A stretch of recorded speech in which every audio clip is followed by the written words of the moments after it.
That's right. William was 3 and still very wee. He learned very early of great things to see. The fence in his yard seemed sometimes quite small, but oh, his big dreams were not small at all.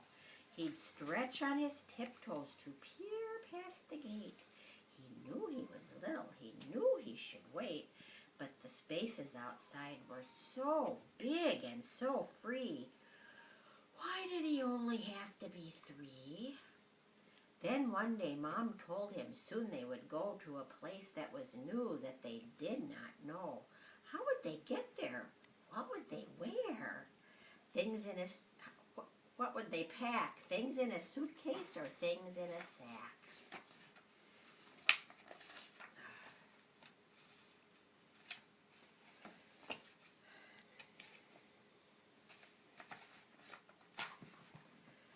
The next thing he knew, they were off in the sky, Mommy and Daddy and William. Bye-bye.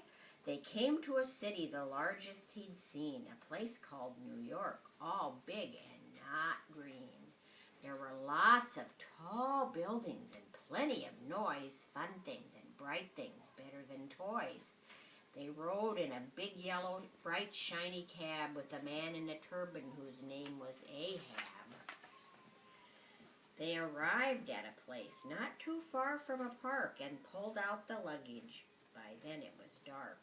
Tomorrow would be quite exciting and new. Tomorrow they'd have lots of fun things to do. What was that part? Tonight he was sleeping. Tonight. What was this part? He must sleep deeply. Sleep, sleep, and sleep. He's sleeping. He dreamed of adventures all through the night. What is this picture? And when he woke up, the sun was so bright. He jumped out of bed and was dressed in a flash. With the Mommy and Daddy out the door they would dash. In one little hand was his favorite red ball. Dad held the other one so Will wouldn't fall. Off they all went. How amazing! What fun! It was terribly, awfully hard not to run. But little boys must listen and follow and mind. They have to stay close and not get behind. Off to the giant Museum of Art. This is the place where it would all start. There were pictures and paintings and statues of things. Vases and boxes, bracelets and rings. There was no place to eat.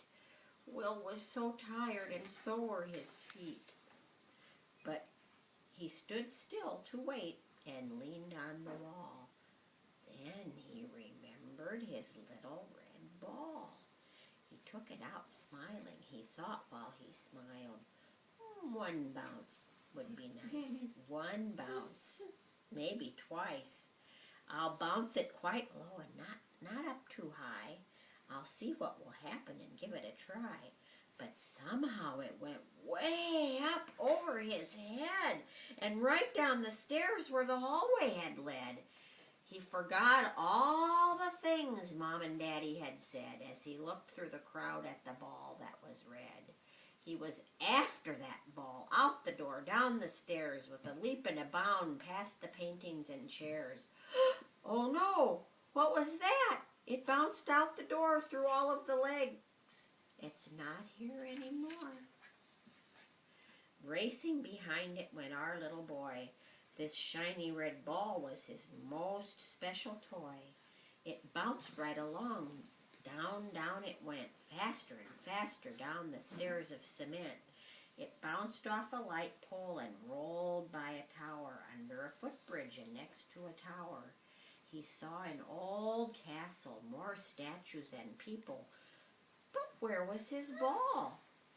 Could it be by the steeple? Yeah. Bouncing and spinning and rolling along, William was running, but this all seemed wrong.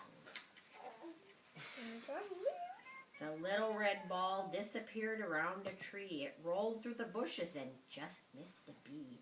He might catch up with it, but not yet. It landed in front of a girl and her pet. Poor little William was feeling dejected as his ball kept rolling. William expected to see Mommy and Daddy. Oh, where could they be? It seemed he was lost right along with his ball. Among buildings and people and trees, all quite tall, went William along with his little red ball. You see him back there? And There's the ball. He headed down Broadway, bumpity bump, past a little cafe, jumpity jump, up on a light pole and near a big dog, around a big hole and under a log. It teetered precariously close to the street, spun under a wagon and right through some feet. The little red ball rolled on much too fast. William's small, tired feet just could not last. He came to a great giant place with big lights. They were high, they were low, many colors and bright. William had never seen such a sight. So many people, so many sounds, he almost forgot all about the red ball. As he stared round and round, it was hard to recall. There were things to astound and things that confounded. Moving lights, moving people, and everyone rushing. Nobody saw the small boy they were squashing. And then from the corner of his little eye, he spied a flash of red as he looked to the sky. The red ball was spinning along through the crowd. William had to hurry. It was all very loud. Boing, boing, kerboing. Where was it going? Weaving and ducking. Our boy wasn't slowing. His small legs were tired as the ball bounced along. Over the sidewalks it went, so long. He came to a building that stretched way up high. It said Empire State. There were people nearby. A man in a uniform shooed him away, but lost little William thought he should stay. He remembered this building in pictures they had. He thought he should wait for his mom and his dad.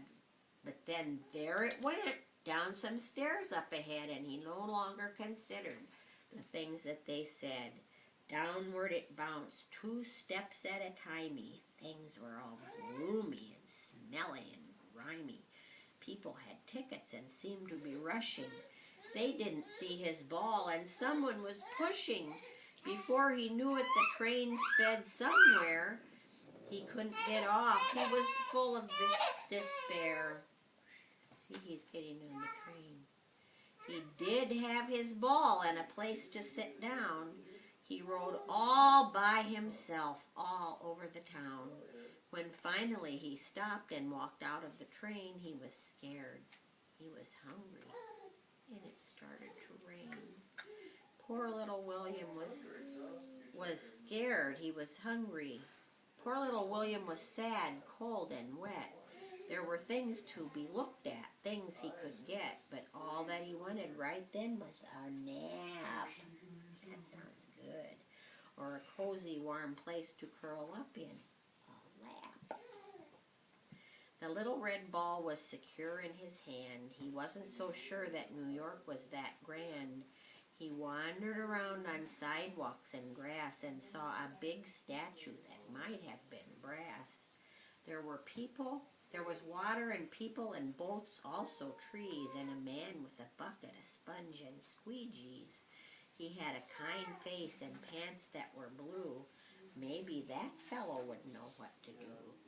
Will pulled on his pant leg and started to cry. The kind man looked down and picked him up high. How did you get here, and where is your home? A little guy like you shouldn't be all alone. He noticed a note tucked into Will's shirt front. He opened the note. Is this what we want? It says if you're lost, what we need to do, where we ought to go to find Mom and Dad too. So off in a taxi went William and Fred, the red ball clasped tightly, a cap on Fred's head.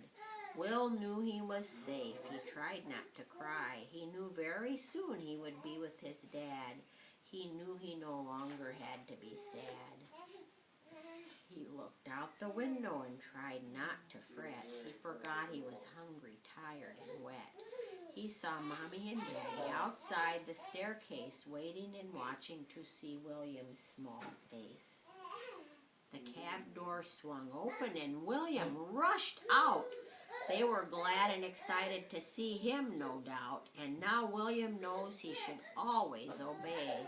When he forgets, he thinks back to that day. What might have happened if Fred hadn't found him? The trouble he had could have ended up grim. That little red ball sometimes helps him remember the day he was lost in New York in September. And now, when he thinks about chasing his ball, he sees where it might go, where it will fall. And he listens to what his mommy is saying about how little boys should be always obeying. Should give him a big hug. Yes, they did. I'm sure they did. See, there one New York all around right there. Yes. They start up here and they go all the way through the park and down here. And then where? Right. Over here and down here. And then back to where Mommy and Daddy are. Right? See that sign? It's like a bridge. And they go over a bridge. Yep. And mine should drive the taxi. Mm-hmm. See that? Yep.